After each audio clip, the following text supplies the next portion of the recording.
What's up, you guys? Welcome back to WideBody Nation. These interest rates are out of control. The base interest rate now is 5%. The Fed funds rate is 5%. So even if you have an 800 or whatever high credit score, you're looking at least a 5% loan for mortgages, for cars, for whatever you want. 5% is the bottom unless the company that you're lending from, whether it's a dealership, a mortgage company, a bank, is actually taking a loss to get your business. There's a reason why all these banks are probably hitting you guys up in the mail, via text, via email, via whatever, to try to get you to do certain deposits and they're willing to pay you 3, 4, 5% interest. And that's because the base interest rate, the Fed funds rate, is at 5% now. That got raised today, the 22nd of March, 2023. And this is really answering a lot of y'all's question. People are freaking out in my comments on all my videos. They're like, why? I got a 790 credit score. I've owned my house for 20 years. I've almost paid off everything. Why the heck am I getting quoted 7% for a Toyota RAV4 that only costs 40 grand? And that's because if the base interest rate for banks to lend out is at 5%, then they're only making a 2% spread between them and the dealership on that car. Now, is there promotional financing out there? Yes. And do I think there needs to be more promotional financing out there? Yes, because the dealers and the manufacturers are hurting for sales right now because they have raised up MSRP so high. For instance, Dodge, these Chargers, they raised up MSRP in 2 years. They raised it up over 10% in just 2 years, and they took away power dollars. My wife's RAV4, that's a 2020 RAV4 TRD off-road in a color that you can't get anymore, and that car has gone up a significant amount to over 10% of just the MSRP has gone up, and the financing is worse, and the incentives are worse. So, I mean, these cars are, that her car is financed at 60 months and 0%, and we got a couple $100, I think about $1,000 off, and I traded in a car that had a C's motor on it. So the deals are so much different now. They're so much worse. You have a combination of, guys, the average, according to Cox Automotive, the average vehicle transaction price for a new vehicle is just under 50 grand for a new vehicle when you include all vehicles. If you include non-luxury and non-EV, it's in the mid 40s. But just either way, when people think about spending 50 grand on a car or even 45 grand on a car, that used to be like entry to mid-level BMW money. Now that's just getting you into a well-spec'd RAV4 or a well-spec'd mid-size, like a Camry. You can load out a Camry into the 30s and the 40s right now. Hyundais and Kias, if you get one of the nice, Tellurides or there's other ones, but all those like cool Range Rover looking ones, those are 40, 50. I've heard of people doing some just obscene deals on those. I can't even say how bad the deals were. But, according to Cox Automotive, if you average everything out, you got to remember pickup trucks right now. Like my Dodge Ram 3500 dually, it's a 2021. It has every towing option you can get on it. The sticker on that was only 66 grand because it's just a tradesman with a dually and every towing option and some cameras and all that. But like if I wanted to be more economical and go get better gas mileage and get myself just say like a reasonable F-150, most F-150s that aren't your work truck spec are cresting 50, 60 grand right now. I'd have to go get a certified pre-owned one that would probably still be in the 30s or the 40s, and those are 5-year-old trucks. I mean, the price coupled with the interest rates, coupled with these dealerships' lack of ability to negotiate, and there's multiple people out, Lucky Lopez, Car Edge, Car Questions Answered, all these guys hit it on the head. The dealerships paid way too much at auctions. They are too confident in their inventory pricing and their asking prices and their unwillingness to negotiate with you guys because they have been selling anything with wheels. I mean, they've been selling stuff that has square wheels and no motor for probably like 10, 20, 30 grand just because the car market has been so inflated. So what should you guys do? I know I have been just on a kind of a tear. There's a few things you guys can do, and the fundamentals of car buying really don't change. Number one is being patient. And sometimes I got to be honest, sometimes I am not a patient cat, right? You know, I could be more patient when I buy cars, but I generally do a good job. I do a much better job when I buy cars for other people because I'm emotionally detached from that transaction. Whereas like when I got this car or some of my other cars, you know, I end up paying sticker, and it's a decent deal because most people don't pay sticker for these cars. They pay over, especially a year or two ago. But, you know, we could get into that. Patience, research, and those two things will lead you down the right rabbit holes. Rabbit hole number one is local banks. Now, local banks are a little touchy subject because of the whole Silicon Valley Bank and all that. Not great. If you guys don't know what happened with Silicon Valley Bank, basically they went insolvent because of a couple of investments they made, and the Federal Reserve, the U.S. government had to bail them out already, even though it's mainly rich people who bank at that bank in Silicon Valley. So you guys can read between the lines on that. You know, it's bailing out a certain demographic of a population, so is what it is. But local banks or banks that you have a relationship with, that is where you start. You get pre-approved so that you know where you're at. Whether that's, you know, whether you have relatively bad credit and you got to get pre-approved at a kind of a bad, what would be a considered bad rate, which at this point, any rate that is in the double digits is now a bad rate. You know, I used to say, 6% was a bad rate. Now 6% is a good rate because, like I said, 5% is the bottom, the floor of the rates. So if you're getting quoted on a 72-month loan, which is the average car loan duration in America, 6% for 72 months is actually a good, for a new car, that is actually a good deal. The average car loan interest rate for a 72-month loan, which is now the most frequent loan duration, loan term, is just over 7%. It's 7.09% as of March of 2023. Now, if you guys are in the used car market, depending on how old or how new the used car is, sometimes matters. But used cars, you generally add 1 to 2% to that interest rate. So the average used car interest rate right now is hovering right about 8%, give or take.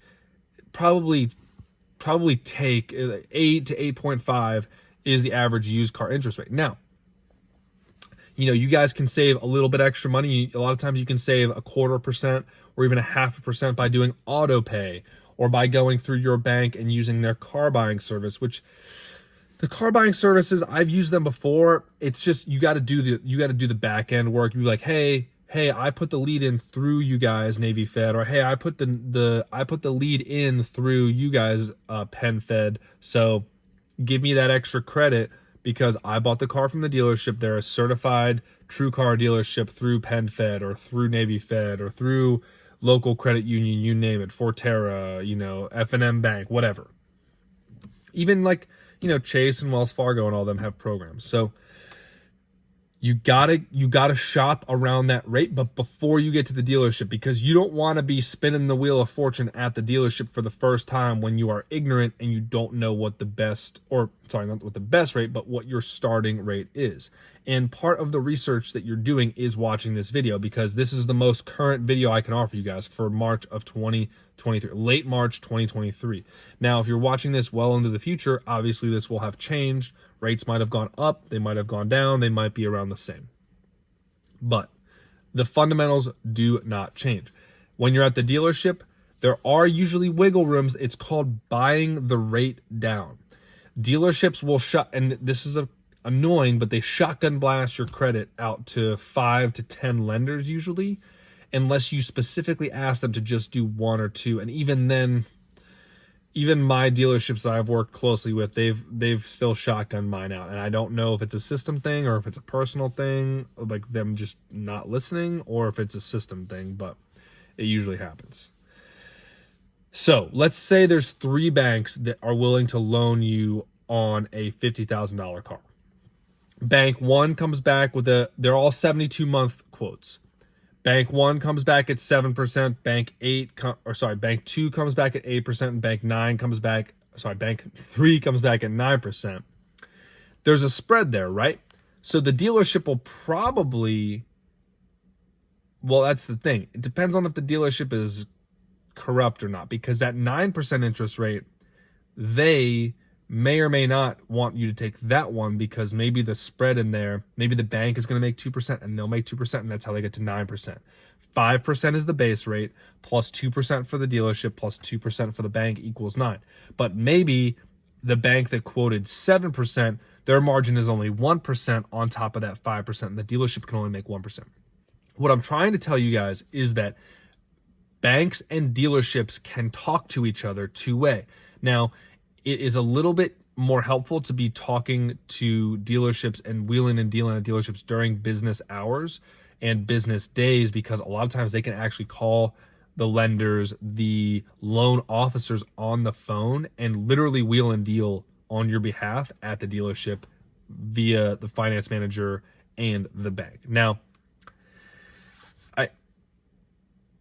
it pains me to give you guys this advice, because a lot of this advice is contingent on the dealership's employees being helpful, being relatively trustworthy, being relatively ethical, and it is hard to find these types. And that's why if you start getting a bad feeling from a dealership, you really got to be able to walk. And that's kind of like the first fundamentals are like, patience, research, getting pre-approved, again, researching. So it's like, you can't just show up to dealership and be like, oh, what do you have? You got to know what they have. You got to know what your interest rate is pre-approved at. You got to know how much car you can afford, what your budget is monthly payment wise, but don't focus on that monthly payment too much.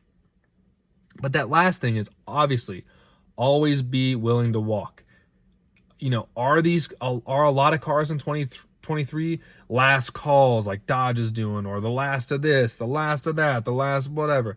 Yes, but if the economy keeps going the way there is, you might, by walking away from a deal, yeah, you might miss out on the car this month or next month or even this year, but maybe next year you could scoop that thing up for, I'm not going to say pennies on the dollar, but maybe 80 cents on the dollar of what you would have paid, and at that higher interest rate that you would have paid as well. So we are coming out of an inflationary time, folks. It is rough. Prices are high, but now interest rates are high too.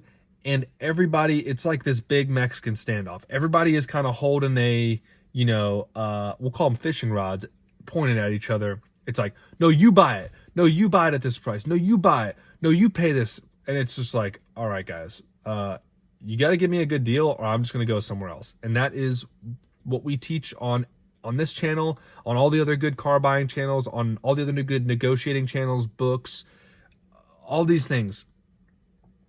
Being able to negotiate, research, walk away, and expand your view. Search 200, 300, 500 miles away. 500 miles is, I love that search radius, because 500 miles is, okay, I can drive there, get the car, spend the night, drive back the next day. To me, that is fair. 200, 250 miles could be a same day transaction, That's why I like 200 to 250 and or, 5. I gotta sneeze. Woo! So, I was not planning to go as hot and heavy in this video, but the moral of the story is here on the 22nd of March, 2023, it is that interest rates, the federal funds rate is 5% now. That is your starting interest rate for any loan, auto loans, mortgages, cash loans, whatever, credit card, whatever. So if a dealership quotes you at 5%, it's obviously not interest free, but that I would call that interest neutral. They are probably maybe not making any money on that. The bank might not be making any money on you. 5% is the new 0%, folks. And I don't mean that as in like you're not going to be paying interest. I'm just saying 5% is the new floor. And that has not been communicated to enough people because of the amount of questions I get on it. So I will do more videos like this because I have not done a lot of car buying videos recently, and the market is certainly changed. We can do some power dollars and Dodge ones specifically, but I'll also do ones that are more market focused, that are not brand focused, they're more market focused. So what you guys are seeing out there. Overall, you know, this is probably the last time you guys are going to be able to trade in cars at a inflated rate. We are in tax time right now, where people are getting tax returns, so there's a little bit of money kind of injected back into the market. The car market is seeing a little bubble right now, a lot of big bubble, seeing a little bit of a blip. It went up for 2.5, 3 years, and then it started coming down, and now it's coming back up a little bit. But Carvana is also basically going out of business. There's a lot of turmoil in the business right now. So let's say you have extra cars that you're looking to get rid of. Now is probably the time to do that. It's kind of a now or never, if I'm being honest. Perhaps you could do a 2-for-1 trade-in, a 3 cars for 1 trade-in, something like that, and that would help you offset any tax issues that you were wondering, or that were going to impact the price of your car negatively, obviously, because you don't want to pay taxes if you can avoid it, legally speaking, right? So with that being said, let me just review my, my notes here. But, I think that, there's been a lot of headlines about how monthly payments for cars are super high. But as many of you guys know, or maybe don't know, and that's why you're here, we always try to focus on everything but the monthly payment. Because if you negotiate the price of the car down correctly, if you negotiate the value of your trade-in up correctly, if you get the best interest rate possible by being pre-approved and then letting the dealer try as well, and getting the best incentives and negotiating, if you do all of that, the monthly payment will be better. It will be lower. If you just focus on monthly payment, it's like trying to hit a target but aiming at something else, right? The monthly payment of your car deal is a result. It is not a target. The targets are the top line price. The targets are your trade-in value. The targets are the interest rate, the loan term, the couple extra $100 or a couple extra $1,000 you can get off by telling the dealership that it's been on their lot for 90+ days or something like that. By pointing out scratches, by pointing out undesirable features, by pointing out that car over there across the street is $2,000 less. The monthly payment is a result. It is not the negotiating factor. And you will, I've done video, never tell them what your target monthly payment is, because then the dealership will reverse engineer you into the worst deal possible, and they will basically do the opposite of everything I just told you. So in the interest of not doing an hour-long video where I say the same thing 10 different ways and twice on Sunday, I appreciate y'all for tuning in. Check out the links below. If you guys have a Mopar, Destroyer1320.com. You guys already know it's the neutral strap cover that is right under here. This is how they steal, I would say, about half of the Mopars. They just put them in neutral and push them away or tow them away. There's usually a lever right here. If you guys don't know about this, it's that easy to put your car in neutral. They pull this up, they pull this plastic piece, and then instead of there being a metal plate right there with tamper-proof screws, there's literally just a lever that they pull, and then your car is in neutral. And it's that easy. So, with that being said, protect yourself, protect your friends, enjoy yourself out there. It's almost car season. It's been such a weird winter, but I appreciate y'all for tuning in. We appreciate the support with Destroyer1320.com. Protect your friends, protect your car club, protect your loved ones. Stay safe out there, and I will see you guys for the next video.